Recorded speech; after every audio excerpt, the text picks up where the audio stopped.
A man has died while he was having an obvious mental health breakdown after he climbed into an engine of the plane, and now his family is suing.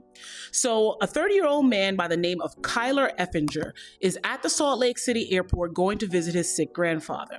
He goes into a store to buy a Utah Jazz jersey. At this time, he's being erratic, he's a little disheveled, so much so that the manager basically gives him the jersey for less because he wants him to leave.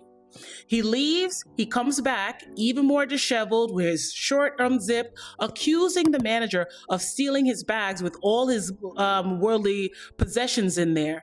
And at this point, the manager calls the emergency line. When the manager goes to call the emergency line now, he takes off running. Now, this is where in the documentation they state that after this happens, the operations team and the emergency team at the airport does not do anything further, even though Kyler was obviously incoherent and needed assistance.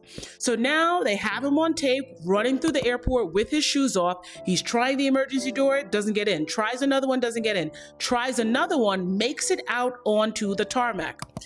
The report states that a pilot saw him while the plane was taxiing. He stopped the plane. Unfortunately, at this point, no one else was alerted, for example, the air traffic controllers or anyone else from operations. Effinger proceeded to climb into the plane's engine. His dreadlocks get caught in there and suffered from blunt force trauma and subsequently died. Now, I want to read some of what the suit alleges, right? Because the family is putting the onus on the city of Salt Lake and the airport. And they said that the Effinger would still be alive if the officers found the man 30 seconds sooner.